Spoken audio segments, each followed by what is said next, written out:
नमस्कार, बहुत स्वागत है आप सभी का। आपके साथ मैं अक्षय विद्वा। आप देख रहे हैं स्वदेश न्यूज। आखिरकार भारत 26/11 के मास्टरमाइंड तहब्बुर राणा को अमेरिका से घसीटकर भारत ले ही आया। अब भारत की अदालत तय करेगी कि 175 बेगुनाहों की हत्या का जिम्मेदार आतंकी, उसे क्या सजा दी जाए। लेकिन उसके पहले देश के लिए यह गर्व की बात है और एक बड़ी उपलब्धि का समय। हमारी सरकार 7 समंदर पार से उस आतंकी को पकड़कर लाई है जिसे लाना नामुमकिन सा दिखाई देता था। लेकिन क्या यह मोदी सरकार की बड़ी कूटनीतिक जीत है? क्या यह आतंकवाद के खिलाफ निर्णायक मोर्चा है? क्या यह कामयाबी बताती है कि भारत अब विक्टिम नेशन नहीं है, प्रोएक्टिव पावर बन चुका है? क्या यह ऑपरेशन भारत की वैश्विक साख और निर्णायक नेतृत्व को भी दर्शाता है? ऐसे ही तमाम सवालों के साथ आज मैं हाजिर हूं लेकर स्वदेश एजेंडा। हमारे साथ खास मेहमानों का पैनल होगा जो इस पूरे ऑपरेशन पर रोशनी डालेंगे। लेकिन सबसे पहले चर्चा पर जाएं, आपको दिखाते हैं ये रिपोर्ट, समझिए पूरे मामले को।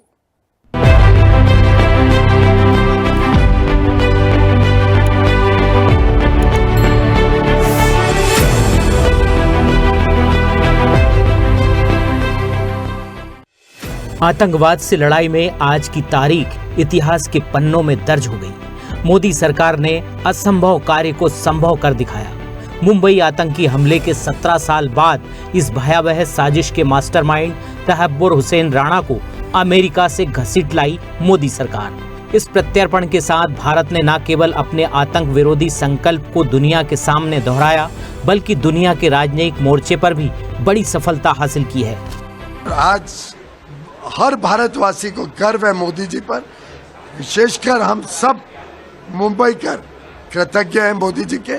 वैसे देशद्रोहियों का जो इस देश पर बुरी नजर रखने वाले हैं, किसी का भी अब कल्याण नहीं है, सबका सफाया होगा। बेहद स्वागत योग्य चीज है, क्योंकि फिक्स तो करना होगा। ये देश भूला नहीं वो जो बर्बर हिंसा हमने देखी, तो मेरा तो सीधे तौर पे मानना है कि वेलकम स्टेप है। देर हुई, हमारे लिए ये खबर एक उपलब्धि है और अच्छी खबर है कि एक घिनौना आतंकवादी जो विश्व के किसी भी हिस्से में छुपा हुआ था, उसे आज हमारे सुपुर्द किया गया। We were also trying, BJP government was also trying for a very long time to bring him back to India, but now we see we are successful here to bring back. Mumbai का गुनहगार सजा की दहलीज पर पहुंचा तो 17 साल पुराने घाव भी फिर हरे हो गए। 2008 में मुंबई में हुए आतंकी हमले ने न केवल भारत बल्कि पूरी दुनिया को झकझोर दिया था। 175 लोगों की मौत और सैकड़ों जख्मी। यह हमला भारत की आत्मा पर सीधा वार था। इस हमले की साजिश रचने वालों में डेविड हेडली और उसका साथी तहब्बुर राणा अहम किरदार थे। ये 26/11 की घटना है। हम लोग गुजरात से बॉम्बे आए थे ट्रेन पकड़ने के लिए, मतलब गाजीपुर आने के लिए।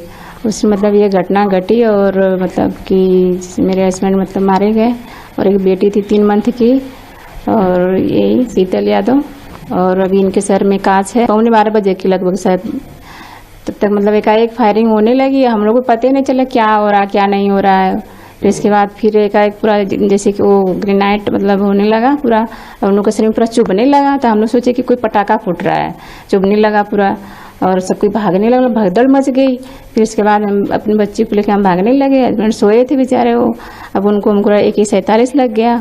उठ के बैठे, उनको दिमाग में लग गई। और मतलब मैं तो कहूँगा सिर्फ मुंबई के लिए नहीं, पूरे देशवासियों के लिए इंसाफ मिलेगा। हम दुनिया को दे सकते हैं कि अगर भारत की तरफ तिरछी नजर से अगर कोई देखेगा और कोई ऐसी हरकत करने की कोशिश करेगा तो उसे बख्श दिया नहीं जाएगा। कि जल्द से जल्द उसको फांसी होनी चाहिए और ये लोग को ऐसी फांसी देनी चाहिए। मतलब आपको मालूम है, मीडिया के सामने मैं 2008 के बाद ये जिक्र कर रहा था कि ऐसे टेररिस्ट लोगों को भर चौक में लाके उनका शरीर का एक एक अवयव काट के उसके ऊपर नमक छिड़क के ये लोग को सजा देनी चाहिए। कसाब के जैसा अंडा सेल में बिरयानी वगैरह नहीं जाना चाहिए। आ रहा है, हमारे दिल को उस दिन सुकून मिलेगा। मैंने उस दिन देखा हूँ कितने लोग मरे, त्यौहार मनाने जा रहे थे, बकरीद का त्यौहार था, कितने लोग बेघर हो गए, किनके माँ बाप गए, किसी का भाई गया, किसी का बहन गया। सरकार अपना काम कायदे से करे। मोदी जी से रिक्वेस्ट करता हूँ, राष्ट्रपति से रिक्वेस्ट करता हूँ, उनको मेरे हिसाब से 15 दिन के अंदर में दिया तो बहुत अच्छी बात है। 20 पब्लिक में दिया तो आज पाकिस्तान का आतंकवादी को डर पैदा होएगा। 26/11 में मैं विटनेस बना था जब पाकिस्तान से 10 आतंकवादी आए थे, 9 को मार गिराया, कसाब जिंदा था। तो कसाब के लिए मैं कोर्ट में गया, खड़ा हुआ, उसको बोला, बहुत छुड़ा है कसाब को, लेकिन वो लोगों ने 166 लोगों को मारा और 300 घायल किया। घायल में मेरी बेटी थी। आज वो दुख तो हम भूल नहीं सकते। आज समझो तोहर राणा को फांसी भी हो जाएगी तो हम भूल नहीं पाएंगे। कितनी चुनौतीपूर्ण थी राणा की वापसी। तहब्बुर राणा को भारत लाना कोई आसान काम नहीं था। शिकागो की अदालत ने एक वक्त उसे मुंबई हमलों में दोष मुक्त कर दिया था, जिससे यह प्रतीत होने लगा कि अब भारत उसे कभी नहीं ला सकेगा। लेकिन मोदी सरकार ने हार नहीं मानी। भारत की एजेंसियों ने राणा के खिलाफ नए सबूतों की एक मजबूत फाइल तैयार की, जिसमें उसकी पाकिस्तान यात्रा, लश्कर तैयबा से संपर्क और हेडली से मिलीभगत के प्रमाण शामिल थे। मोदी सरकार की इस पूरे मिशन की कामयाबी के पीछे एक 3 स्तरीय रणनीति रही है। पहली, कानूनी दबाव। भारत ने अमेरिकी न्यायपालिका को ठोस सबूत दिए और यह स्थापित किया कि राणा का मुकदमा भारत में चलना चाहिए। दूसरा, कूटनीतिक वार्ता। अमेरिकी स्टेट डिपार्टमेंट और भारत सरकार के बीच लगातार संवाद होता रहा, जिसमें भारत ने यह स्पष्ट किया कि राणा का प्रत्यर्पण न्याय के हित में है। तीसरा, अंतर्राष्ट्रीय दबाव। भारत ने संयुक्त राष्ट्र और अन्य मंचों पर पाकिस्तान प्रायोजित आतंकवाद को उजागर करते हुए ये संदेश दिया कि दोषियों को बख्शा नहीं जाएगा। भले ही राणा का प्रत्यर्पण अब हो रहा है, लेकिन इसकी नींव मोदी और डोनाल्ड ट्रंप की दोस्ती के दौरान रखी गई थी। हाउडी मोदी और नमस्ते ट्रंप जैसे कार्यक्रमों के जरिए दोनों देशों के बीच विश्वास का एक मजबूत पुल बना। ट्रंप कार्यकाल में ही भारत को यह आश्वासन मिला कि अमेरिका आतंकवाद के खिलाफ उसके संघर्ष में साथ देगा। यही विश्वास बाइडेन प्रशासन के दौरान भी कायम रहा और नतीजा आज सबके सामने है। सरकार है, उसने एक प्रतिबद्धता दिखाई इसमें कि 26/11 में जो मुलव्विस थे उन सब का हिसाब बराबर होना पड़ेगा। वहाँ पर अपनी कूटनीतिक असर और रसूख भी लेकर के आए। डाउट कि extradition of Tahawwur Rana to India ये एक तरह का शायद अनफॉर्चुनेटली बट एक माइलस्टोन है। आतंकी राणा की वापसी सिर्फ एक व्यक्ति का प्रत्यर्पण नहीं, बल्कि पाकिस्तान की विफल रणनीति पर करारा तमाचा है। जिस देश ने हेडली और राणा जैसे लोगों को पनाह दी, वह अब अंतर्राष्ट्रीय मंच पर बेवजह सफाई देता फिर रहा है। पाकिस्तान ने तहब्बुर राणा से खुद को अलग कर लिया है। पाक विदेश कार्यालय ने एक वीडियो बयान जारी किया, जिसमें कहा, तहब्बुर राणा ने पिछले 2 दशकों में अपने पाकिस्तानी दस्तावेजों का नवीनीकरण नहीं कराया है। उसकी राष्ट्रीयता बहुत स्पष्ट है। भारत का यह कड़ा रुख साफ संकेत देता है कि अब उसकी आतंकवाद नीति सिर्फ बयानबाजी नहीं, बल्कि ठोस कार्रवाई पर आधारित है। तहब्बुर राणा की गिरफ्तारी 17 साल पुराने अपराध के खिलाफ भारत की न्याय प्रतिबद्धता का प्रतीक है। इससे दुनिया को स्पष्ट संदेश गया कि भारत अब सिर्फ पीड़ित नहीं, बल्कि एक प्रोएक्टिव ताकत है जो अपराधियों को दुनिया भर से पकड़कर ला सकता है। यह सिर्फ कानूनी नहीं, एक कूटनीतिक ऑपरेशन भी था, जो भारत की वैश्विक साख और निर्णायक नेतृत्व को दर्शाता है। स्वदेश न्यूज के लिए विजय नंदन की रिपोर्ट।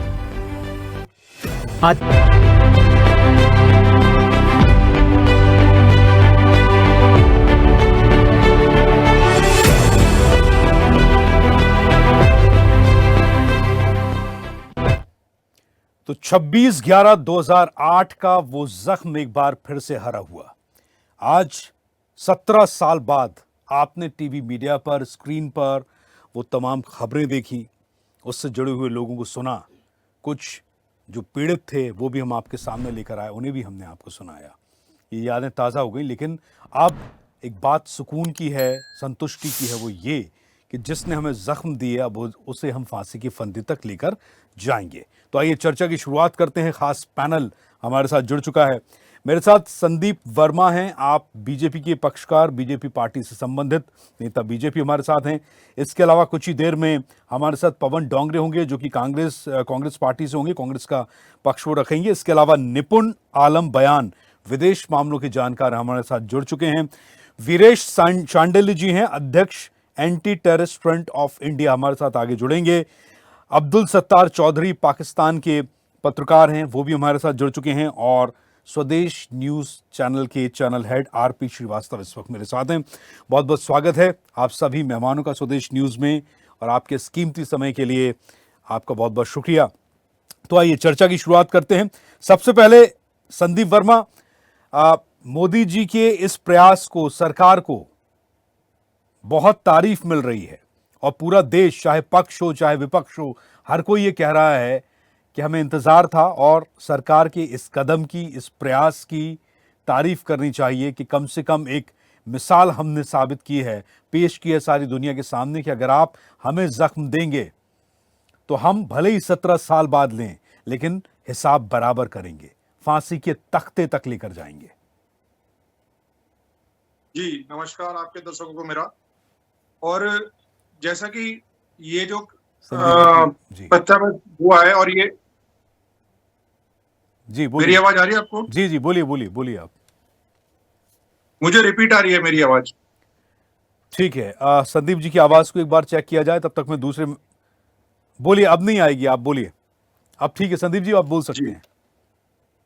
जी जी जी साहू जी, ये जो 2008 का जो जख्म था हमारे साथ, हमारे देश को, और चलिए मैं आपके पास लौटता हूँ। कुछ तकनीकी खामी की वजह से आपको हम सुन नहीं पा रहे हैं। कांग्रेस प्रवक्ता आगे हमारे साथ जुड़ेंगे। निपुण आलम बाग, विदेश में जिन लोगों के साथ ये अपराध हुआ, आज उस व्यक्ति को भारत सरकार लेकर आई है।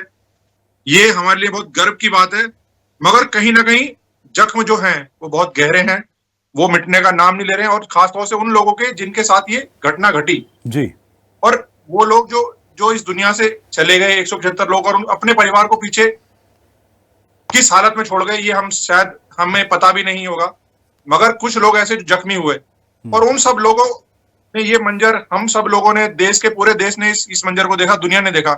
अब उस व्यक्ति को भारत सरकार लेकर आई है। मैं सबसे पहले यही प्रतिक्रिया दे देना चाहता हूं अपनी, कि उसके साथ कड़ी से कड़ी कार्रवाई करते हुए उसे मृत्युदंड दें, जो लोग इस घटना में मारे गए, जख्मी हुए, उन्हें कम से कम शांति मिले। ठीक है, मैं लौटूंगा। भारत सरकार जी जी बोलिए। इस तरह के जो भी काम कर रही है, ये सराहने के योग्य है और सभी ने इसकी तारीफ की है। मुझे अच्छा लगा ये सुनकर, चाहे विपक्ष हो चाहे कोई भी पार्टी का नेता हो, सब लोगों ने, और ये अच्छी बात है। ये सबको, चाहे हम हो चाहे कोई भी हो, सबको इसी तरह के बयान देने चाहिए कि यदि हमारे देश पर, हमारे हिंदुस्तानियों पर, हमारे भारत के नागरिकों पर कोई हमला करेगा, कोई उन्हें टेढ़ी आंख से देखेगा, तो भारत सरकार, मैं मोदी सरकार जी को कह रहा हूं, मैं भारत सरकार को कह रहा हूं, क्योंकि भारत सरकार सबकी सरकार है। ठीक है, ये सरकार उसे छोड़ेगी नहीं। ठीक है, और जितना मतलब कठिन से कठिन, सख्त से सख्त, ठीक है सर, मैं लौटूंगा। उसकी सजा होनी चाहिए। ठीक है, ठीक है संदीप वर्मा जी। निपुण आलम बयान, विदेश मामलों के जानकार हमारे साथ हैं। निपुण जी, बहुत लंबा एक समय लगा, लेकिन वैसे भी अगर कोई अपराधी है, कोई गुनहगार है, किसी कंट्री का है, किसी देश के लिए वो है, पाकिस्तान ने इस पूरे ऑपरेशन को लीड किया। वहां बैठे जो सरगना थे, जो आतंकी थे, वहां बैठे तमाम वो जो आतंकी संगठनों के लोग थे, उन्होंने इस पूरे ऑपरेशन को लीड किया। उस समय तहब्बुर राणा और डेविड कोलमैन हेडली के डायरेक्ट कनेक्शन उनसे देखे गए, नंबर ट्रेस हुए, बहुत लंबी एक पूरी एक्सरसाइज चली, बहुत सारे सबूत हमने जुटाए और अमेरिकी कोर्ट्स में हमने दिए, तब जाकर जो प्रत्यर्पण संधि होती है उसके तहत अब हम लेकर आ पाए। आप इसे कितनी बड़ी कूटनीतिक जीत मानते हैं और इसमें 17 साल का समय क्यों लगा? देखिए, अगर हम तहब्बुर राणा की बात करते हैं जी, तो निश्चित रूप से इसकी बड़ी भूमिका थी और डेविड हेडली के साथ मिलकर इसने काम किया था, रेकी की थी। 2011 में हमने पहली बार इसको रजिस्टर किया था, इसके खिलाफ हमने केस दायर किया था कि इसका संलिप्तता पाई गई थी। और जब हम अमेरिका की बात कर रहे हैं तो 2018 में हमने क्या किया था, मुकदमा शुरू किया था अमेरिका के अंदर कि इसका एक्स्ट्राडाइट किया जाए, यानी कि भारत को इसका एक्स्ट्राडाइट करना चाहिए। हमें जो हम देखिए, पहली कामयाबी जो हमें मिली वो 16 मई 2023 को मिली, और जब वहां पे कैलिफोर्निया के जो सेंट्रल डिस्ट्रिक्ट कोर्ट था वहां पर उन्होंने कहा कि हाँ, प्रत्यर्पण किया जाना चाहिए। और हमने एक बहुत ही प्रॉपर एविडेंस है कि अमेरिका की जुडिशरी मानी जाती है कि दुनिया की सबसे ताकतवर जुडिशरी है, और वो बहुत ही प्रमाणों के बाद में ही इसका एक्स्ट्राडाइट करने के लिए तैयार हुई। और जब हम देखें कि कैलिफोर्निया के सेंट्रल डिस्ट्रिक्ट ने इसको कहा कि आप प्रत्यर्पण कर सकते हैं, उसके बाद इसने फिर दोबारा से वहां पर दूसरे कोर्ट में अपील लगाई और वहां पर जब 10 अगस्त 2023 को वहां भी खारिज कर दिया गया जिला न्यायाधीश के द्वारा, जो डिस्ट्रिक्ट कोर्ट था, कि नहीं आपका एक्स्ट्राडाइट होगा। उसके बाद ये वहां भी रुकता है, उसके बाद ये सुप्रीम कोर्ट लगाता है और 21 जनवरी 2025 को वहां भी राणा को इसको सुप्रीम कोर्ट ने अमेरिका के मना कर दिया कि आपका एक्स्ट्राडाइट होगा ही होगा, आपको कोई छूट नहीं दी जाएगी जिस प्रकार का आपने अपराध किया है। और फाइनली फरवरी 2025 में डोनाल्ड ट्रंप के द्वारा, प्रेसिडेंट डोनाल्ड ट्रंप के द्वारा कह दिया गया और आज ये भारत में आ गया है। निश्चित रूप से हमारे एनआईए की हम बात करें, हमारे डोवाल जी की बात करें, हमारे जयशंकर जी की बात करें, सबकी मिलकर, खासतौर से पीएम मोदी की, सबका एक डिप्लोमेटिक एविडेंस का कलेक्शन, उसकी पूरी जीत है। यानी कि आपने जो रूल ऑफ लॉ की हम बात करते हैं, यानी कि हमने बकायदा सबूत दिए, सबूत के साथ डिप्लोमेटिक, और साथ में लास्ट में कहूंगा हमारा दृढ़ निश्चय कि हमको आतंकवादियों को छोड़ना नहीं है, कहीं भी है वहां से उनको लाया जाएगा और लाकर प्रॉपर रूल ऑफ लॉ के तहत हम उसको क्या देंगे, सजा देंगे। और आप देखिए अब यूएपीए के तहत कार्रवाई की जा रही है।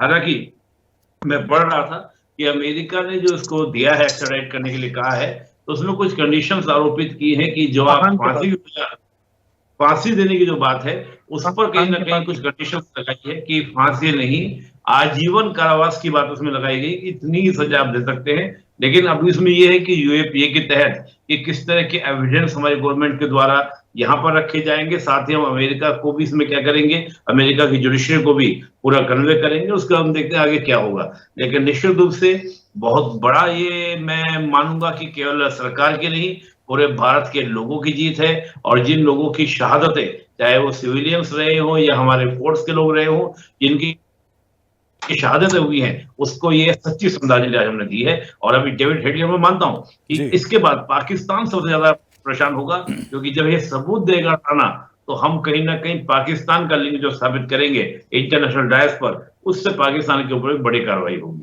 ठीक है, मैं लौटूंगा आपके पास। अब्दुल सत्तार चौधरी, आप पाकिस्तान का जिक्र कर रहे हैं, पाकिस्तानी पत्रकार इस वक्त हमारे साथ हैं। अब्दुल सत्तार साहब, ये जो इन्वॉल्वमेंट है कि वहाँ आतंकी सरगना जो उस समय बैठे हुए थे, चाहे डेविड कोलमैन हेडली हो, तहव्वुर राणा हो, उनसे कनेक्शन थे। और जब ताज पर हमला हो रहा था तो उस टाइम पे बहुत सारे कनेक्शन जो है वो निकल कर आए थे। कई पाकिस्तानी सिम्स और नंबर उपयोग किए जा रहे थे, कई कॉल्स ट्रेस किए गए, बहुत कुछ ऐसा हुआ। भारत और यहाँ जो आतंकियों ने हमले किए, Tahawwur Rana, David Coleman Headley, और पाकिस्तान के अलग अलग लोकेशन पर बैठकर कई नंबरों पर दिन भर बात होती रही, कई महीनों पहले से रैकी चल रही थी इस पूरे मामले को लेकर। तो आपको लगता है कि कहीं ना कहीं अब इस तरह की जो प्रत्यर्पण संधियां हो रही हैं और आतंकियों को लाकर हम सजा दे रहे हैं, इससे कम से कम जो पाकिस्तान में सर छुपाकर जो सरगना बैठे हुए हैं उन पर अब कुछ ना कुछ नकेल कसी जाएगी, या पाकिस्तान की सरकार या वो लोग जो इस तरह के तत्वों को शरण देते हैं, अपने पनाह देते हैं, उन्हें थोड़ी सी शर्म आएगी कि आप इस तरह जो बड़ा हत्याकांड होता है, मासूम बेगुनाहों की हत्याएं होती हैं, ऐसे मुजरिमों को अपने यहाँ ना पनाह दें, वो ऐसा होगा? जी बहुत शुक्रिया आपका, आपने बड़ी अच्छी गुफ्तगू की। और इस गुफ्तगू में हमारे एक पार्टिसिपेंट है, उन्होंने कहा कि इसमें जब तहव्वुर राणा इधर आएगा, उस पे जब ट्रायल होगा तो उसमें जो सबूत निकलेंगे कि पाकिस्तान भी इसमें इन्वॉल्व है, तो पाकिस्तान को शर्मिंदगी का सामना करना पड़ेगा और पाकिस्तान से फिर उस हवाले से कोई बातचीत या मांग भी रखी जाएगी। मैं आपसे अर्ज करूं कि इंडियन मीडिया का एक प्रॉब्लम है, वैसे तो खैर पूरी गवर्नमेंट जो है इंडिया की उसका एक प्रॉब्लम है, लेकिन इंडियन मीडिया का ये खास तौर पे प्रॉब्लम है कि वो सेंट्रिक है पाकिस्तानी और आईएसआई और हाफिज सईद और पाक फौज। इस सारे अमल में मैं आपको मुंबई अटैक्स 3-4 पॉइंट्स में मैं इसको कंक्लूड कर देता हूं। आप खुद देख लीजिए, अगर तहव्वुर राणा ने मुंबई अटैक्स में किसी भी किस्म का रोल उसका था, उसको करार वाकई सजा मिलनी चाहिए ताकि बाकी लोग इबरत पकड़े। अब आप आ जाइए कि आपने अजमल कसाब को पकड़ा, उसको मरकजी मुल्जम था वो आपके बकौल, और उसको आपने फांसी दे दी। पाकिस्तानी जीआईटी वहां गई, किसी को अजमल कसाब से मिलने नहीं दिया गया, ना ही उस तफ्तीशी अफसर से मिलने दिया गया जिसने अजमल कसाब से तफ्तीश की थी, उसको फांसी दे दी। इतनी किस बात की जल्दी थी? अगर वो वाकई में पाकिस्तानी था और पाकिस्तान से उसने मूव किया था, तो वो सबूत आज 17 साल 18 साल गुजरने के बाद भी हुकूमत पाकिस्तान तो आज भी इंतजार कर रही है कि आप कोई ऐसे सबूत ठोस लेके आए तो उसके तहत हम पाकिस्तान में कार्रवाई करें। मुंबई अटैक्स की एक FIR पाकिस्तान में भी दर्ज है। इसके अलावा जिसकी तरफ आप इशारा, स्मार्ट प्रोग्राम्स में मैं बैठा हूं इंडियन टीवी चैनल्स के साथ, दोस्तों के साथ जी। तो वो बार बार एक बात कहते हैं कि पाकिस्तान में एक दहशतगर्दों का सरगुना बैठा हुआ है। वो तो पिछले कई सालों से जेल में है, कोट लखपत जेल में कैद है, और उसने मुंबई अटैक्स जिस दिन हुए अगले दिन उसने प्रेस कॉन्फ्रेंस की, पूरी दुनिया ने सुना कि उसने उसकी मजम्मत की। अच्छा, कभी तो अजमल कसाब मास्टरमाइंड होता है, कभी हाफिज सईद मास्टरमाइंड होता है, कभी तैमूर राणा बन जाता है, कभी वो जो लखवी साहब हैं वो हो जाते हैं। मसला ये है कि जब सॉलिड इंफॉर्मेशन इंडिया के पास आएगी वो पाकिस्तान को देगा, पाकिस्तान उसके खिलाफ कार्रवाई नहीं करेगा, देन आप पॉइंट आउट कर सकते हैं। चलिए, कि आप पाकिस्तान दहशतगर्द। दाऊद इब्राहिम पर क्या कहना है आपका? बहुत साल हो गए, अगर आप इस तरह की इंफॉर्मेशन और सबूतों की आप बात कर रहे हैं तो। दाऊद इब्राहिम कहां है? कितनी पता होगा कहां है? कितनी बार क्वेटा में, कराची में उसके ठिकानों की जानकारी दी गई, सैटेलाइट से पता लगाया गया, बहुत रिपोर्ट्स चली, लोगों ने देखा। अब आप ये कहेंगे कि दाऊद इब्राहिम वहां भी नहीं है। और अगर जहां तक बात आपने कही अजमल कसाब की आपने बात की, सर मैं आपको बता दूं, हैंड ग्रेनेड्स पर, बंदूकों पर, बैग्स पर, जूतों पर, कपड़ों पर कितनी पाकिस्तानी कंपनियों के टैग्स मिले हुए हैं। खैर 17 साल बाद मुझे लगता है कि इस बात पर बहस करना बड़ी बेवकूफ़ी होगी कि सबूत क्या थे, राइट?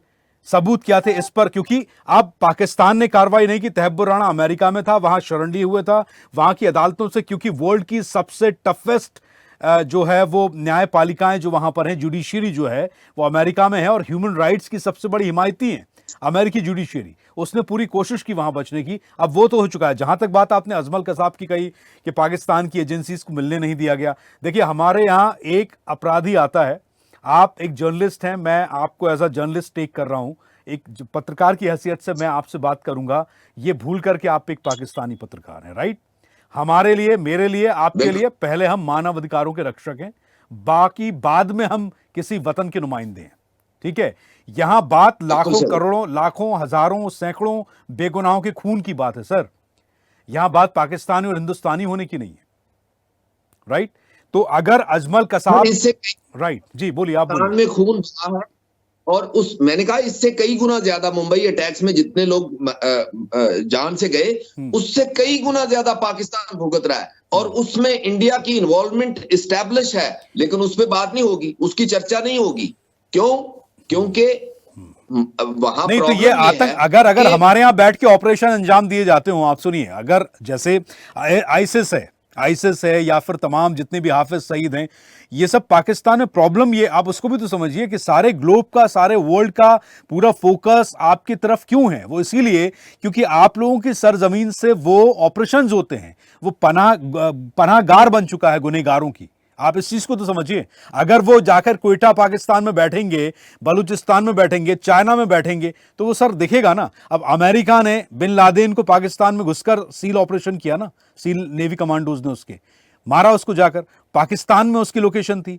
तो इन सब बातों को पूरी दुनिया, हमारी सर कोई दुश्मनी नहीं है इस बात को लेकर, हम तो सिंपली चाहते हैं कि जहां, राइट, आप आगे, आप बिल्कुल ठीक कह रहे हैं। हाँ। मैं आपसे अर्ज कर रहा हूं कि तैमूर राणा कल्प्रिट है, मैं उसका हामी हूं कि आप उसको सजा मिलनी चाहिए। अगर उसके पास, आपके पास सॉलिड सबूत है तो आप हुकूमत पाकिस्तान को दें। आज के दिन तक जब हम ये बात कर रहे हैं, मुंबई अटैक से लेके आज तक पाकिस्तान की हुकूमत को सॉलिड, ये मीडिया पे टॉक हो रही है, ऑब्वियसली इस पे हम उस लेवल की डिबेट पे नहीं जा सकते, लेकिन हुकूमत पाकिस्तान को वो एविडेंस नहीं दिए गए।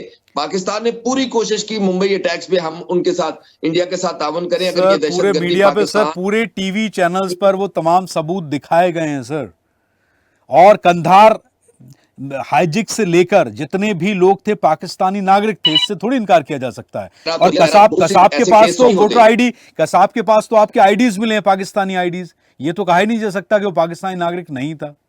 खैर, मैं देखिए, अब हम गलत जगह जा रहे हैं, डिबेट हम गलत लेकर जा रहे हैं। इन्होंने टीवी देखा होगा ना, इन्होंने चैनल देखे होंगे, और ना ही इन्होंने मीडिया देखा होगा उस समय जो ये चला है। नहीं, मैं वो व्यक्ति, सत्तार साहब, अब्दुल सत्तार चौधरी, मैं 17 साल पुरानी बातों पर नहीं जाना चाहता। मारता हुआ दिख रहा है। ठीक है, आपकी आंखें बंद समय आप कहीं छुट्टियों पे हॉलिडे पे कहीं घूमने गए होगे, नहीं लगता है। चलिए सत्तार साहब, वो कसाब साफ पिक्चरों में दिख रहा है, साफ उसके हाथ में। नहीं, सबूत की बात हो रही ना, सबूत की बात हो रही तो सबूत भी दिए गए। चलिए, मैं वहां नहीं लौटूंगा। मैं अब्दुल सत्तार चौधरी, अभी जो ये एक कूटनीतिक जीत है, आप मुझे बता दीजिए, आप इस बात से क्या इत्तेफाक रखते हैं कि तहब्बुर राणा को अब 17 साल बाद भारत लाकर उसके गुनाहों की सजा दी जाएगी? इस पर आपका कमेंट क्या है? बिल्कुल दी जानी चाहिए। बस बात खत्म हुई। ठीक कह रहे हैं आप।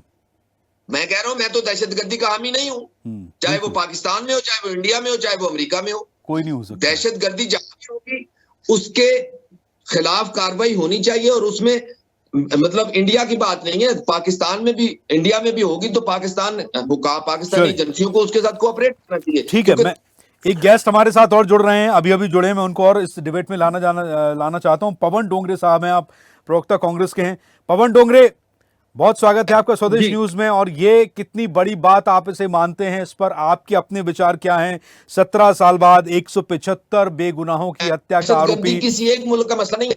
जी, मैं आता हूं सत्तार चौधरी साहब, आता हूं आपके पास में अगली बार। हमारे गेस्ट को मैं इन्वॉल्व कर दूं जो अभी जुड़े हमारे साथ।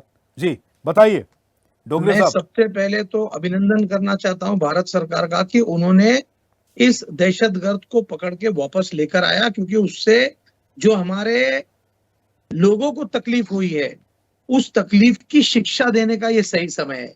दहशतगर्द जो आतंकवादी होता है, ये आतंकवादी होता है, उसकी कोई जात धर्म कोई देश नहीं उसका। आतंकवादी ये एक ऐसा, अपने आप में एक ऐसी प्रजाति है जो लोगों को डिस्ट्रॉय करती है, और इन लोगों को सबसे पहले पूरी दुनिया से इनका समाप्त करना ही चाहिए इनको, क्योंकि अगर आप इनको खुला छोड़ देंगे, अगर आप इनको माफ करेंगे, तो ये इनकी प्रवृत्ति बदलने वाले नहीं है। आतंकवादी दहशतगर्द है, अभी इधर बात करके ये लोगों को हानि पहुंचाने का काम करते हैं। तो ये किसी भी देश से लाए हो, ये कहीं की भी हो, इनको शिक्षा मिलनी चाहिए। और हमने ये भुगता है, भारत ने इस आतंकवादों को देखा है। जो 26/11 का प्रकरण है, हम में से कोई भी व्यक्ति उसको भुला नहीं सकता है। हम में से कोई भी व्यक्ति सो नहीं पा रहा था। किस तरीके की वो घटना थी, कितने हमारे भाई बहन उसमें शहीद हुए, कितने लोग उसके अंदर, उसमें उनका निधन हुआ, कितने परिवार उसके अंदर उजड़े हैं। इस आतंकवादी को कड़ी से कड़ी शिक्षा, और जल्द से जल्द उसको शिक्षा मिलनी चाहिए, उसको फांसी पे चढ़ाना चाहिए, उससे पूरी पहले इंफॉर्मेशन लेनी चाहिए और उसको शिक्षा देनी ही चाहिए। ठीक है, बिल्कुल लौटूंगा मैं आपके पास। आरपी श्रीवास्तव हमारे स्वदेश न्यूज के चैनल हेड हमारे साथ हैं। सर, ये जो अभी सजा की बात हो रही है, मुझे लगता है इसमें सबसे ज्यादा इनपुट जो है वो हमारे काम का ये है, जो आगे तहव्वुर राणा कुछ बोलेगा, लेकिन एक जो बैरियर मुझे समझ में आता है कि अगर हम अमरीकी जुडिशरी के मार्फत उसे यहाँ लेकर आए हैं, तो क्या सजा जो हम तय करेंगे तहव्वुर राणा की, वो सजा भी हम उनके गाइडेंस के अकॉर्डिंग, उसके गाइडेंस के हिसाब से देंगे? क्योंकि हमारे इंडियंस के इमोशंस तो यही हैं। लाखों हजारों लोग, 175 बेगुनाहों की हत्या हुई है सर, हम क्यों इससे कम बर्दाश्त करेंगे कि उसे फांसी के तख्ते पर लटका दिया जाए? देखिए, जहाँ तक हमें लगता है कि भारत सरकार का अपना एक कानून है, हमारी जुडिशरी है, हमारे लॉज हैं, और उन कानून के तहत ही कोई न कोई सज़ा हम उसके राणा को मिलेगी भी। लेकिन एक सबसे बड़ा सवाल है, जो ये कूटनीतिक जीत हुई है, कितना लंबा वक्त लगा, और यहाँ तक कि वहाँ की अदालतों के चक्कर लगाते रहे, लेकिन हमारी सरकार एकदम प्रतिबद्ध थी कि तहव्वुर राणा को हिंदुस्तान लाया जाए। और ये जो 26/11 की जो घटना है, और जहाँ पर हमने सबने देखा, टीवी पर देखा, तमाम वो क्या माहौल था, वो आतंक का वो माहौल, वो मंजर देखने लायक था कि किस तरह से एक जो है 4 आतंकवादी आते हैं और पूरे देश को जो है एकदम दहशत में ला देते हैं। तो ये दहशतगर्दों की जो टीम थी, जिसका सरगना राणा था, आज उसको भारत सरकार ने ला करके हिंदुस्तानी अदालत में पेश किया और इस कटघरे में खड़ा किया। अब सवाल ये उठता है कि अभी जैसे मैंने सुना जी, हमारे पाकिस्तानी मित्र पत्रकार को भी सुना जी, और अपने सभी पैनलिस्ट को भी सुना, हमें लगता है कि इस पैनल ने किसी ने भी इस बात का जो है ये समर्थन नहीं किया कि उसको फांसी नहीं मिलनी चाहिए। बिल्कुल मिलनी चाहिए, और जब फांसी मिलनी चाहिए उसको कड़ी से कड़ी सज़ा मिलनी चाहिए। तो आपने जो सवाल उठाया कि अमेरिकी अदालत के गाइडेंस में हम चलेंगे, तो हमें लगता है कि एक बार प्रत्यर्पण होने के बाद भारत हमारे देश का जो की न्यायपालिका है इतनी सशक्त और मजबूत है कि हमारे यहाँ जो भी फैसले होते हैं ये भी दुनिया में एक मिसाल है। तो हमें लगता है कि ठीक है, सख्त न्यायपालिका है वहाँ की अमेरिका की, लेकिन सबसे बड़ी बात है अगर वहाँ पर हमने सारे सबूत दे दिए, सारे उसके खिलाफ जितने भी एविडेंस थे दिए, तभी तो प्रत्यर्पण हुआ। और प्रत्यर्पण हुआ तो किसका आरोपी है, किसका मुजरिम है? वो भारत सरकार का है। और भारत सरकार की जो न्यायपालिका है वो अपने तरीके से फैसला करेगी। ये कंडीशन दे करके भेजना, ये लाना भारत के लिए बहुत ज़रूरी था। और मोदी सरकार कहिए, भारत सरकार कहिए, जो हमारी एजेंसियां हैं, उन लोगों ने पूरा प्रॉपर एक सबूत पेश किया और जिसके आधार पर ये प्रत्यर्पण हुआ है। ऐसे आसानी से नहीं हुआ। अमेरिका की अदालतें भी इतनी आसानी से प्रत्यर्पण नहीं दे सकती थी। उसका कारण है पूरा भारत सरकार की एजेंसियों ने पूरा सबूत दिया। यहाँ का विदेश मंत्रालय पूरी तरह से सक्रिय रहा। और जहाँ तक भारत सरकार की है, मोदी सरकार की बात है, बराबर ये प्रयास होता रहा कि ऐसे जघन्य अपराधी को भारत लाया जाए और उसको यहीं सज़ा दी जाए। तो अगर सज़ा यहाँ दी जाएगी तो यहाँ के नियम कानून और यहाँ की अदालत और हमारे जो प्रक्रिया है, न्यायिक प्रक्रिया है, उसके तहत ही उसको सज़ा मिलेगी, न कि वहाँ पर उनके गाइडेंस में कोई सज़ा मिलेगी। तो हमें लगता है प्रत्यर्पण के बाद ये जुरिडिक्शन, ये क्षेत्र जो होता है वो उस देश का हो जाता है कि वहाँ के सज़ा का क्या प्रावधान है ऐसे अपराधियों को जिसने 175 लोगों की जानें ली और पूरे देश को दहशतगर्दों ने एक तरह से जिस तरह तांडव मचाया, वो उसको रोकने का एक सबसे बड़ा ये है। और सरकार, हमको लगता है कि ऐसे जितने भी, चाहे हेडली हो चाहे अन्य अपराधी हों, जो बाहर छुपे बैठे हैं, उनको सरकार एक एक करके जरूर खींच करके लाएगी। ठीक है, निपुण आलम बयान। अभी जैसे अब्दुल सत्तार चौधरी साहब कह रहे थे पाकिस्तान से कि दाऊद इब्राहिम कहाँ हैं, तो मैं ये जानना चाहता हूँ निपुण जी आपसे कि अभी अगर हम जो है सक्सेस हुए हैं, कामयाब हुए हैं एक प्रत्यर्पण संधि में, वो शायद इसलिए, तहव्वुर राणा की वो शायद इसलिए कि ये अमेरिकन जुडिशरी का मामला था, यहाँ पाकिस्तानी जुडिशरी नहीं थी। क्योंकि दाऊद इब्राहिम को लेकर कई बार इस तरह के इनपुट्स हमारी खुफिया एजेंसी, हमारे सोर्सेज दे चुके हैं कि दाऊद पाकिस्तान में कई सालों से छिपा है। पहले दुबई की बात हुई, फिर पाकिस्तान में क्यूटा में, कराची में उसके ठिकानों के बारे में ऑपरेशंस हुए, जानकारियां आई, तमाम चीज़ें हुई। लेकिन चूंकि मामला पाकिस्तानी जुडिशरी का है तो हम कभी उम्मीद नहीं कर सकते हैं। निपुण आलम बयान। सामने अभी एक मैंने वीडियो निकाला है, भाई साहब जो बोल रहे थे, और ये शायद फोटो को पहचान जाएंगे इनको। एक बार थोड़ा सा देखिएगा, दाइविया साहब पाकिस्तान से जो बैठे हैं। थोड़ा सा फोन आप टिल्ट कर सकते हैं सर, फोन थोड़ा सा टिल्ट कीजिए, एकदम लाइट पड़ रही, हम देख नहीं पा रहे हैं। टिल्ट मतलब थोड़ा उसको। रशीद है ये, गृह मंत्री थे पाकिस्तान के जी, इनका ट्वीट मैंने निकाला, ये शेख रशीद थे, ये जो पाकिस्तान के होम मिनिस्टर थे। इन्होंने खुद अपना ट्वीट किया, सरकार था कि नवाज शरीफ ने खुद सबूत दिए भारत को कि कसाब कहां से था और पाकिस्तान में उसका क्या रोल था। ये हमारा कहना नहीं है, इनकी गवर्नमेंट का, इनकी सरकार का कहना, ठीक है, जो होम मिनिस्टर थे। और रही बात जो ये भारत पे एलिगेशन लगा रहे, मैं थोड़ा सा इनको जवाब दे दूं। ये भारत पे एलिगेशन लगा रहे थे कि भारत का रोल है दहशतगर्दी में पाकिस्तान में। आप एक सबूत दीजिए। इन्होंने कुलभूषण जाधव को गिरफ्तार किया और कुलभूषण जाधव को गिरफ्तार करके इन्होंने फांसी की सजा दी। जब हम उसको मामला इंटरनेशनल कोर्ट में लेकर गए तो इनके एक भी सबूत जो था वो टिका नहीं इंटरनेशनल कोर्ट में। कोर्ट ने कहा कोई फांसी नहीं दी जाएगी कुलभूषण जाधव को।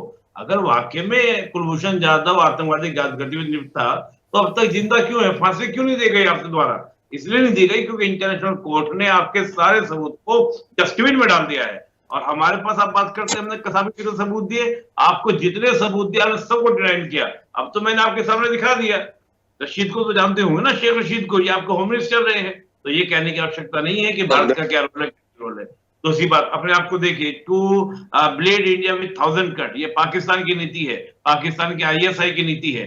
हमने अटैक नहीं किया पाकिस्तान पे, 47, 65, 71, 99 पाकिस्तान ने किया। 89 का अगर आप एक बार बेनजीर भुट्टो का भाषण देख ले, जो पब्लिक डोमेन में है, उन्होंने खुद कहा था कि जाओ आप कश्मीर के अंदर और कश्मीर में जाकर आतंकवादी गतिविधियां करो।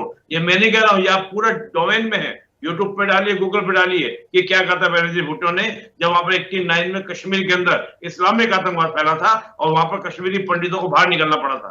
तो ये कहने की बात नहीं है, भारत का नाम फालतू मतलब बैठिए, आप अपने आप को देखिए और अपने गिरबान में जाकिए। और रही बात है कि तहव्वुर राना का तो जो होगा, देखिए क्या होता है कि जब हम किसी भी देश के साथ में एक्स्ट्रेडिशन ट्रीटी करते हैं तो ट्रीटी कुछ कंडीशंस पे होती है और वो शर्तों के साथ में हुआ। ये बात निश्चित है कि अमेरिका ने, जो अमेरिका के कोर्ट है, मैंने आपको बताया 3 कोर्ट में, चाहे वहां का मेट्रोपोलिटन कोर्ट हो, डिस्ट्रिक्ट कोर्ट हो या सुप्रीम कोर्ट हो, सबने क्या किया कि प्रत्यर्पण को मंजूरी दी, फिर प्रेसिडेंट ने मंजूरी दी। जब आप 3 कोर्ट की प्रणाली से निकलते हैं और अमेरिका का कोर्ट जो है ड्यू प्रोसेस ऑफ लॉ पे काम करता है, मतलब एक एक बात को तो देखता ही देखता है, लेकिन उसके पीछे जुड़ी जो इमोशंस, भावनाएं, फैक्ट्स के अलावा उन तक को कंसीडर आपका अमेरिका करता है, अमेरिका कोर्ट करता है।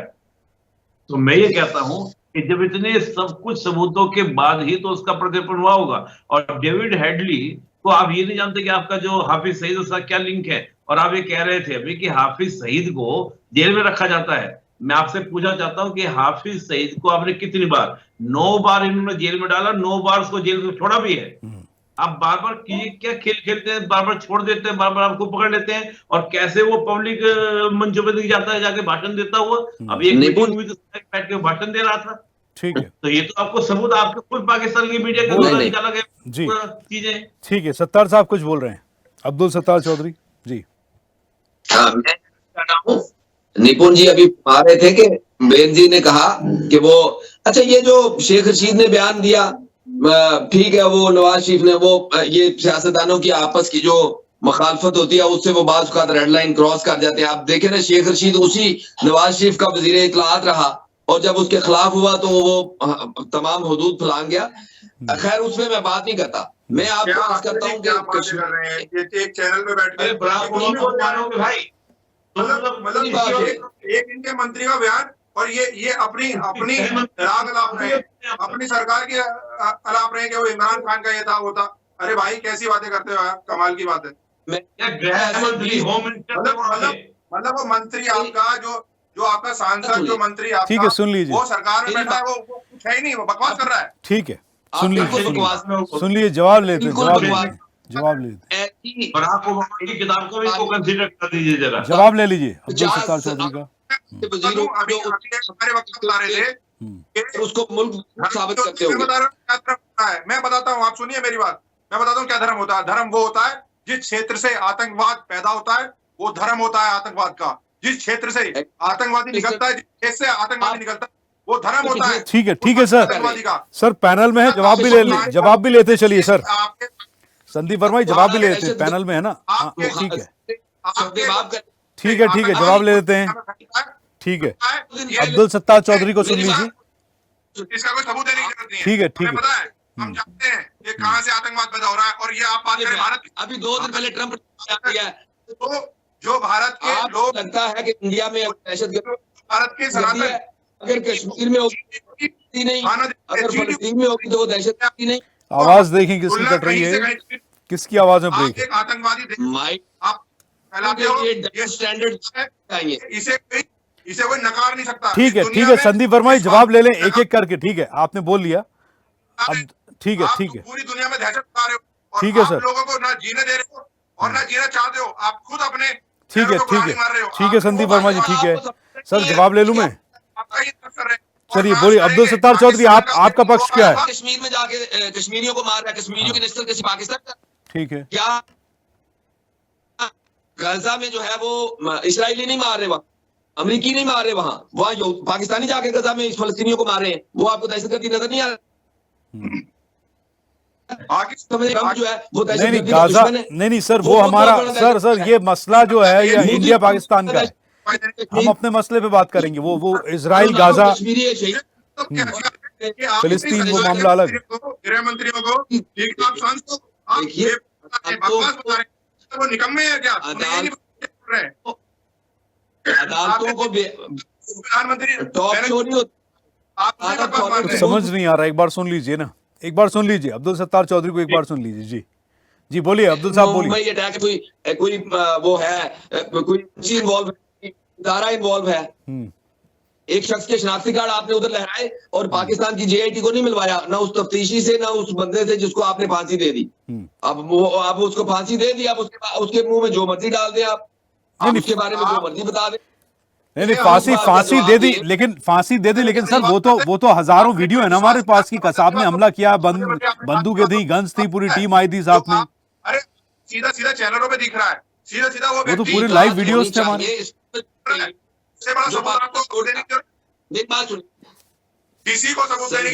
चलिए ठीक है, मैं सुन ले, मैं निपुण आलम बयान को सुन लेते हैं एक बार, वो कुछ कह रहे हैं। ठीक है संदीप वर्मा जी, सभी गेस्ट पैनलिस्ट हैं, और को भी मौका दें। निपुण आलम बयान कुछ कह रहे हैं, सुनिए। मैं एक कमेंट हाँ एक मिनट अब्दुल सत्तार चौधरी को, हाँ एक अब्दुल साहब को लीजिए एक बार, 1 मिनट के लिए। जी मैं पूछ रहा हूँ, क्या तैमूर राणा पाकिस्तानी शहरी है इस वक्त? नहीं, इस वक्त की बात नहीं है, लेकिन नहीं बात इस वक्त की नहीं है। पाकिस्तान ने जो वीडियो जारी किया है वो तो मामला 17 साल पुराना है। पाकिस्तान ने कहा है कि इसकी वोटर आईडीज जो है, इसकी आईडी रिन्यू नहीं हुई है। पाकिस्तान ने ये नहीं कहा कि ये नागरिक था नहीं कभी। अब कितने साल से अमेरिका में रह रहा है उससे मतलब नहीं है। तो इसका मतलब है वो पाकिस्तानी शहरी नहीं है सर। अभी नहीं तो उससे क्या हुआ, लेकिन ऑपरेशन के टाइम तो जब ये कुछ हुआ, मुंबई में हमला हुआ, उस टाइम ऐसे बहुत सारे सबूत मिले कि पाकिस्तान से कनेक्शन था, बातचीत हो रही थी, कॉल्स हो रहे थे। निपुण ज्यादा प्रकाश डाल सकते हैं आप इसमें, निपुण जी। क्या वो पाकिस्तान में, यानी क्या पाकिस्तान में इन्वॉल्व है, ऐसी कोई चीज इन्वॉल्व है? हाँ, निपुण जवाब दे रहे हैं। निपुण तो हमने लाना चाहिए।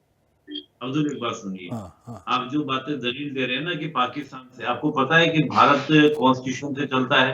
ये पाकिस्तान नहीं है कि यहाँ पे आर्मी से चलता होगा, 3 बार संविधान बदला जाता होगा। हमारे यहाँ रूल ऑफ लॉ से चलता है, और रूल ऑफ लॉ के तहत ही 4 साल तक उस पर पूरे कार्रवाई की गई, तब उसको फांसी दी गई, और हमने पूरे सबूतों के साथ। आप डिनाइन करते रहेंगे तो हम क्या आपको बात करवाएंगे पहली बार। और आप बराक ओबामा का नाम भूल गए। बराक ओबामा का नाम जानते हैं? President of America. उन्होंने अपनी किताब में मेंशन किया 26/11 की घटना का, 26/11 की घटना को उन्होंने किताब में जिक्र किया है, ठीक है ना। तो इसलिए थोड़ा सा चीजों को सुनिए, समझिए कि क्या है क्या नहीं है। आप इस तरह से एजुकेशन आप अपने मुल्क का नुकसान कर रहे हैं भाई। आप अगर थोड़ा सबूतों को जान लेंगे, सबको जानेंगे, रूल ऑफ लॉ जानते हैं, कानून का शासन क्या होता है। ये गुजरात में रूल ऑफ लॉ ने जाहिर किया था, पूरी दुनिया ने जो देखा था, क्या वो रूल ऑफ लॉ है आपके नजदीक? बात करते हैं आप, मुसलमान की जान की कोई कीमत ही नहीं है, और आप रूल ऑफ लॉ की बात करते हैं। इंडिया में कौन सा रूल ऑफ लॉ है? सत्तार साहब आपको जवाब देना चाहता हूँ, आपको जवाब देना चाहता हूँ। अपने माइनॉरिटी 23% से 2% आप माइनॉरिटी किसके साथ माइनॉरिटी नहीं करता। नहीं, लेकिन ठीक है, देखिए जितनी अच्छी हैसियत में आपको क्या सबूत चलिए मैं जवाब देना चाहता हूँ इनको। निपुण जी, मुझे लगता है सर 1 वर्सेस ऑल हो रहा है ना, इसलिए एक्चुअली कैसे बोल रहे हैं, इन्हें ये पता होना चाहिए पाकिस्तान में आजादी के समय कितनी जनसंख्या मुसलमानों की थी और कितनी हिंदुओं की थी। आज कितनी ये मालूम होना चाहिए कि हिंदुस्तान में, भारत में। चलिए ठीक है। एक पवन डोंगरे साहब, पवन डोंगरे बहुत देर से इस डिबेट में नहीं आए, उनको ले लेते हैं। बांग्लादेश बढ़ने के बाद कितनी जनसंख्या मुसलमानों की थी। ठीक है संदीप वर्मा, 1 मिनट। ठीक है, पवन डोंगरे कुछ कहना चाह रहे हैं। पवन डोंगरे, आप मुझे लगता है कि आप यहाँ टीवी पे घूमने के चक्कर से आए। मैं आपको एक चीज बता दूं, यदि देखो, मतलब अदरवाइज इस बात को मत लेना। आप यदि मुझे थप्पड़ मारते हो, दोबारा सुन लीजिए, तो मैं किसको थप्पड़ मारूंगा? आपको मारूंगा, या निपुण जी को मारूंगा, या एंकर साहब बैठे इन्हें मारूंगा, किसी और को मारूंगा? मैं आपको थप्पड़ मारूंगा यदि आप मुझे। ठीक है, आवाज थोड़ी सी दिक्कत कर रही है। उसकी सर्जिकल स्ट्राइक पाकिस्तान पे क्यों हुई? चाइना पे क्यों नहीं की हमने? या हमने किसी और श्रीलंका पे क्यों नहीं की? नेपाल पे क्यों नहीं की? आप पे क्यों की? क्योंकि आपने हमें थप्पड़ दिया, हमने उसका जवाब आपको दिया। इस बात को कान खोल के सुन लीजिए, यदि कोई व्यक्ति मुझे थप्पड़ मारेगा तो मैं उसी को मारूंगा, ना कि उसके पड़ोसी को मारूंगा। ठीक है संदीप वर्मा, पवन डोंगरे कुछ बोल रहे हैं। पवन डोंगरे साहब बहुत देर से शांत हैं, उन्हें बोलने दीजिए। ठीक है, मैं समझ गया। अब्दुल साहब भी समझ गए। ठीक है, ठीक है, जी जी। तो ये जो आपके साथ जो भारत की सरकार ने, मोदी सरकार ने संदीप वर्मा प्लीज, दिया है वो ठीक है, मैं समझ गया। बाज नहीं आ रहे। पवन डोंगरे, पवन डोंगरे उल्टी हरकतें करते हैं, कश्मीर में घुसते हैं, समझ गया मैं, बिल्कुल बिल्कुल आपकी इमोशंस की कदर है। पवन डोंगरे को बोलने दीजिए जरा। ठीक है, ठीक है जी। क्या कर रहे हैं सत्तार साहब पाकिस्तान पहले आप सुन लीजिए। सत्तार साहब आपके शब्द का जवाब दे रहा हूँ। सत्तार साहब आपके शब्द का जवाब दे रहा हूँ। जो आपने कहा था कि भारत में मुसलमानों की कदर नहीं होती है, ये बहुत गलत स्टेटमेंट आपने दिया। हिंदुस्तान भारत ये वो देश है जो पूरे दुनिया में सबको साथ में लेके चलने का काम करता है, और हमारे यहाँ के मुसलमानों के साथ में हमारा व्यवहार हमारे भाइयों की तरह है। आप उसकी चिंता न करें, आप ये फिक्र न करें। हमारे भारत का मुसलमान ये सेकुलर मुसलमान है, ये किसी भी लोगों को लेके चलने वाला है। आप ये मत बोलिए, आप पाकिस्तान से बैठ के हमारे यहाँ के मुसलमानों के लिए जिस तरीके की बात कर रहे हैं वो गलत है। आप अगर किसी भी हिंदुस्तानी मुसलमान को पूछेंगे, नहीं आप मुझे पूरा करने दीजिए, आप किसी भी हिंदुस्तानी मुसलमान को पूछेंगे तो वो कहेगा कि सारे जहां से अच्छा हिंदुस्तान हमारा, क्योंकि हमारे यहाँ के मुसलमान एक सेक्युलर मुसलमान है जो सबको लेके चलते हैं, भाईचारा के साथ में रहते हैं। तो आप ऐसा न बोले कि हमारे भारत के अंदर हम मुसलमानों के साथ में कुछ दुर्व्यवहार करते हैं। वो भी हमारे भाई है, वो भी वही रहते हैं जहां हम लोग रहते हैं। तो ये इस तरीके से आप धर्म के नाम पे बात मत कीजिए, बात कीजिए आतंकवाद की। आप आतंकवाद की बात कीजिए।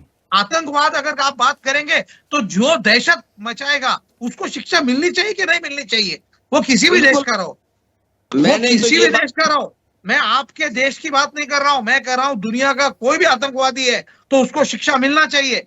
तो भारत ने अगर कोई दहशतवादी को पकड़ के लेकर आया तो भारत का अधिकार है कि उस दहशतवादी को शिक्षा देनी ही चाहिए। ठीक है, ठीक है, बिल्कुल देनी चाहिए, बिल्कुल देनी चाहिए। मैंने तो उसकी शुरू में हमायत की है, लेकिन मैंने दो किए थे पॉइंट। मैंने मुसलमानों के साथ सलूक नहीं कहा था, मैंने कहा था गुजरात में क्या हुआ था।